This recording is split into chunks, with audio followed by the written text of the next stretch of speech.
അസ്സലാമു അലൈക്കും വറഹ്മത്തുള്ളാഹി വബറകാതുഹു. വിശുദ്ധ ഖുർആൻ 18-ാം ജുസ്, അധ്യായം 24, സൂറത്തുൻ നൂർ, 17 മുതൽ 22 വരെയുള്ള ആയത്തുകൾ. അഊദു ബില്ലാഹി മിനശ് ശൈത്വാനിർ റജീം. യഅിദുകുമുല്ലാഹു അൻ തഊദു ലിമിസ്ലിഹി അബദൻ ഇൻ കുന്തും മുഅ്മിനീൻ. ഇതുപോലെയുള്ളത് ഒരിക്കലും നിങ്ങൾ ആവർത്തിച്ചു പോകരുതെന്ന് വെച്ച് അള്ളാഹു നിങ്ങളെ ഉപദേശിക്കുകയാണ്. വയുബയ്യിനുല്ലാഹു ലകുമുൽ ആയാതി വല്ലാഹു അലീമുൻ ഹകീം. അള്ളാഹു നിങ്ങൾക്ക് ലക്ഷ്യങ്ങൾ വിവരിച്ചു തരികയാണ്. അള്ളാഹു സർവജ്ഞനും സൂക്ഷ്മജ്ഞാനിയുമാകുന്നു. ഇന്നല്ലദീന യുഹിബ്ബൂന അൻ തശീഅൽ ഫാഹിശതു ഫില്ലദീന ആമനൂ ലഹും അദാബുൻ അലീമുൻ ഫിദ്ദുനിയാ വൽ ആഖിറഹ വല്ലാഹു യഅലമു വഅൻതും ലാ തഅലമൂൻ. നിശ്ചയമായും വിശ്വസിച്ചിട്ടുള്ളവരിൽ നീതിവൃത്തി പ്രചരിക്കുവാൻ ഇഷ്ടപ്പെടുന്നവരാകട്ടെ, ഇഹത്തിലും പരത്തിലും അവർക്ക് വേദനയേറിയ ശിക്ഷയുണ്ട്. അള്ളാഹു എല്ലാം അറിയുന്നു, നിങ്ങൾക്ക് അറിയുകയില്ല. വലൗലാ ഫദ്ലുല്ലാഹി അലൈക്കും വറഹ്മതുഹു വഅന്നല്ലാഹ റഊഫുർ റഹീം. നിങ്ങളിൽ അള്ളാഹുവിൻ്റെ ദയയും അവൻ്റെ കാരുണ്യവും ഉണ്ടായിരിക്കുകയും അള്ളാഹു കൃപയുള്ളവനും കരുണാനിധിയുമാണെന്നുള്ളതും ഇല്ലായിരുന്നുവെങ്കിൽ, അതായത് നിങ്ങൾക്ക് കാണാമായിരുന്നു. സജ്ജനങ്ങളിൽ ദുർവൃത്തികൾ പ്രചരിച്ചു കാണുക, മാന്യന്മാരെക്കുറിച്ച് അപകീർത്തികൾ ഉണ്ടാക്കി തീർക്കുക, ശുദ്ധന്മാരായുള്ളവരുടെ സ്വകാര്യ ജീവിതം കളങ്കമയമാക്കി തീർക്കുക മുതലായ കാര്യങ്ങളിൽ ചിലർക്ക് വളരെ താൽപ്പര്യവും കൗതുകവും കാണാം. ദുഷ്ടമനസ്ഥിതിയിൽ നിന്നും തങ്ങളെപ്പോലെ മറ്റുള്ളവരും ദുഷിച്ച് കാണണമെന്ന മോഹത്തിൽ നിന്നുമാണ് ഈ വൈരാഗ്യം ഉടലെടുക്കുന്നത്. ഇത് തനി പൈശാചിക സ്വഭാവമാണെന്ന് പറയേണ്ടതില്ല. മാനസികമായ ഒരു തരം പകർച്ചവ്യാധികളാണ് നീചപ്രവൃത്തികൾ. അത് സമുദായത്തിൽ പടർന്നു പിടിക്കുന്നതിനുള്ള വിഷബീജങ്ങളാണ്. അവയെ സംബന്ധിച്ച പ്രചാരവേല ഈച്ചകളെപ്പോലെ കിട്ടുന്ന അവസരമെല്ലാം അതിനവർ ഉപയോഗപ്പെടുത്തും. തങ്ങളുടെയും തങ്ങളെപ്പോലെയുള്ളവരുടെയും ദുഷ്ടമനസ്സുകൾക്ക് സംതൃപ്തി ഉളവാക്കുന്നുവെന്നല്ലാതെ യാതൊരു കാര്യവും അവർക്കതുകൊണ്ട് ലഭിക്കണമെന്നില്ല. ഇത്തരക്കാർക്ക് ഇഹത്തിലും പരത്തിലും അള്ളാഹു ശിക്ഷ നിശ്ചയിച്ചിരിക്കുന്നു. അടിശിക്ഷ, ശാപം, ആക്ഷേപം, വഷളത്വം തുടങ്ങിയ ഐഹിക ശിക്ഷയും അള്ളാഹുവിൻ്റെ ക്രോധം, നരകശിക്ഷ മുതലായ പാരത്രിക ശിക്ഷയും അവർക്കുണ്ടായിരിക്കും. നബി സല്ലല്ലാഹു അലൈഹി വസല്ലമ തിരുമേനി ഒരിക്കൽ മിമ്പറിൽ കയറി ഉച്ചത്തിൽ ഇപ്രകാരം വിളിച്ചു പറയുകയുണ്ടായെന്ന് ഇബ്നു ഉമർ റളിയല്ലാഹു അൻഹു പ്രസ്താവിക്കുന്നു.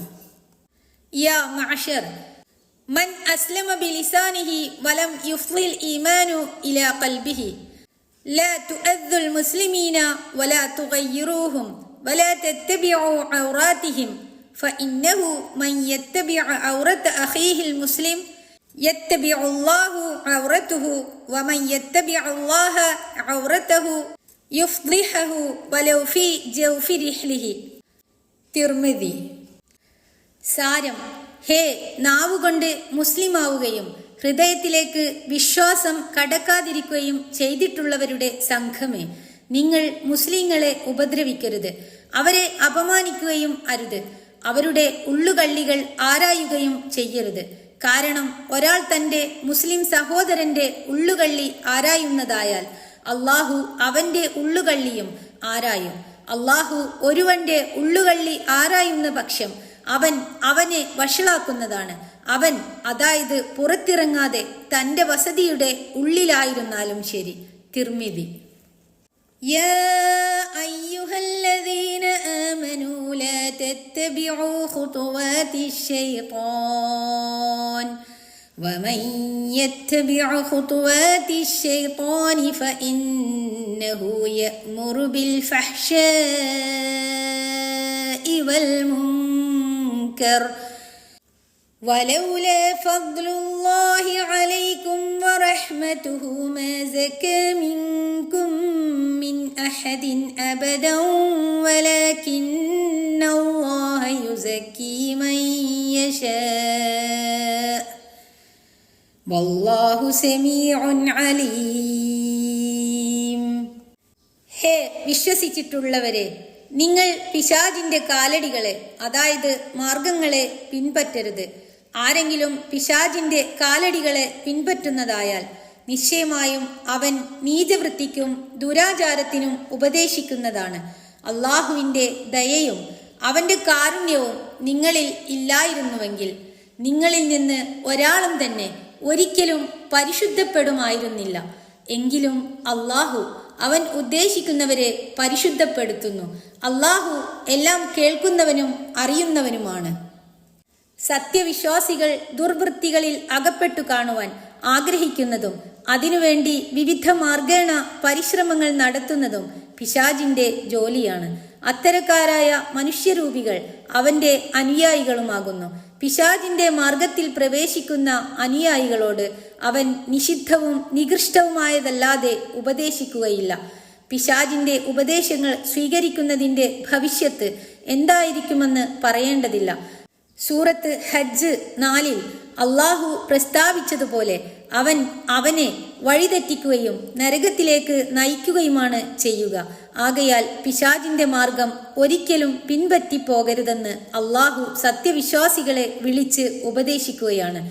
അള്ളാഹുവിന്റെ കൃപാ കടാക്ഷത്തെയും അനുഗ്രഹ വർഷങ്ങളെയും അടിക്കടി എടുത്തു പറഞ്ഞ് അനുസ്മരിപ്പിച്ചു കൊണ്ടിരിക്കുന്നത് സത്യവിശ്വാസികൾക്ക് ആവേശവും മനസ്സമാധാനവും നൽകുന്നു.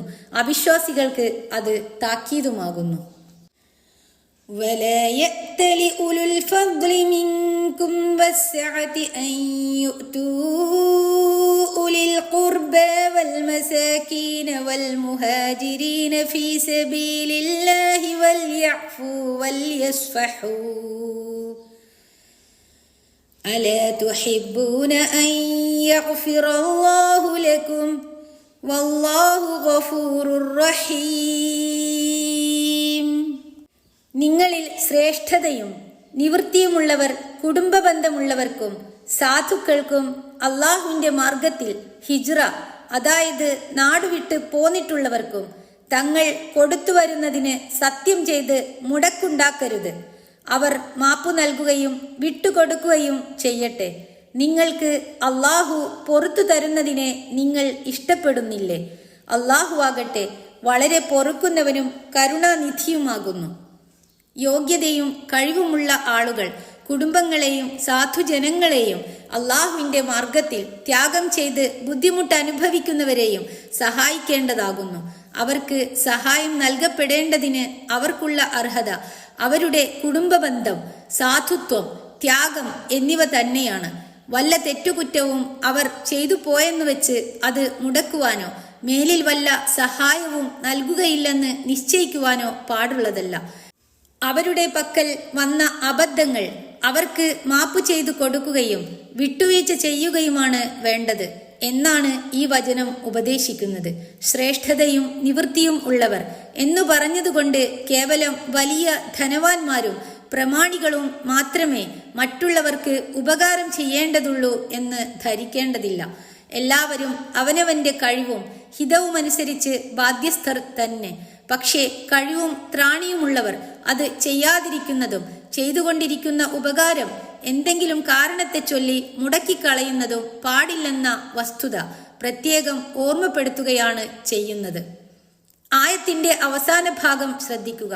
നിങ്ങൾക്ക് അള്ളാഹു പൊറുത്തു തരുന്നതിനെ നിങ്ങൾ ഇഷ്ടപ്പെടുന്നില്ലേ എന്ന ചോദ്യം വളരെ അർത്ഥവത്താണ്. അതുപോലെ നിങ്ങൾ അവർക്കും വിട്ടുപുറത്ത് കൊടുക്കേണ്ടതുണ്ട്. നിങ്ങളുടെ കാര്യത്തിൽ നിങ്ങൾ വിട്ടുവീഴ്ചക്ക് തയ്യാറില്ലെങ്കിൽ നിങ്ങൾക്ക് അള്ളാഹുവിന്റെ പക്കൽ നിന്ന് വിട്ടുവീഴ്ച ലഭിക്കുവാൻ അവകാശമുണ്ടോ?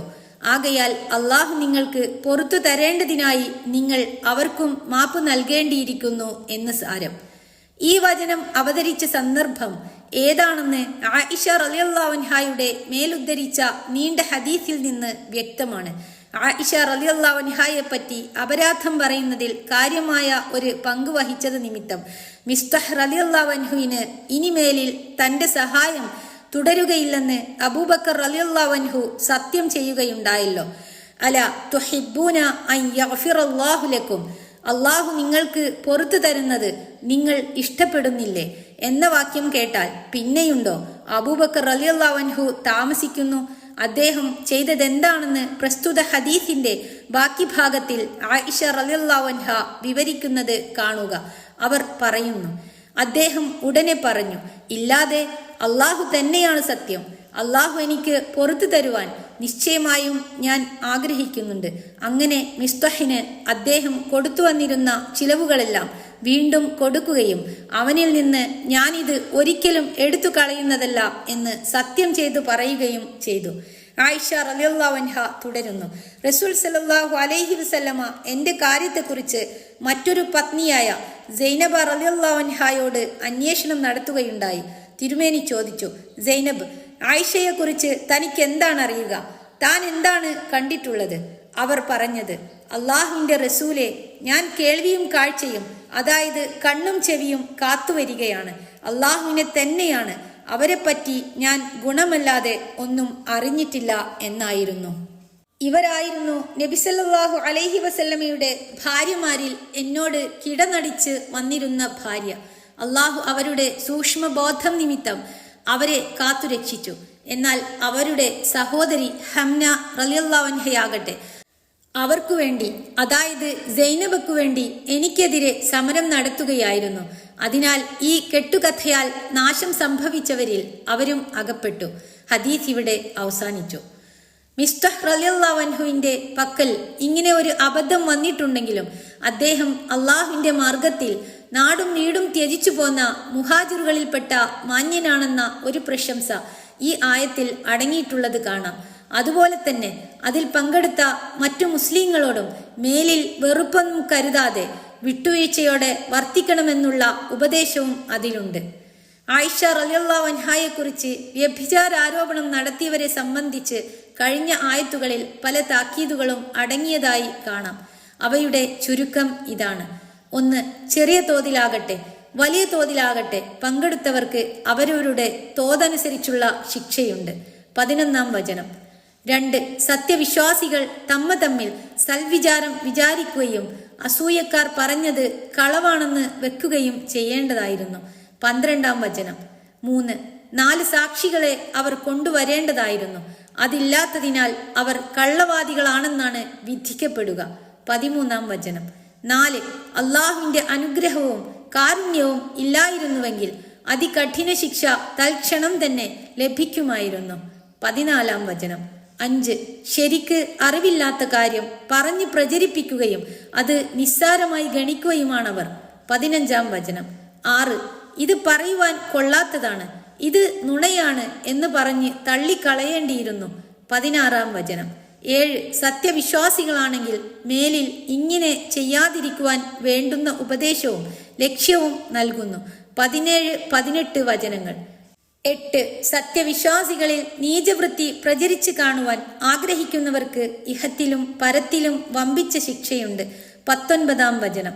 9. അള്ളാഹുവിന്റെ അനുഗ്രഹമില്ലെങ്കിൽ കാണാമായിരുന്നു. 20-ാം വചനം. 10.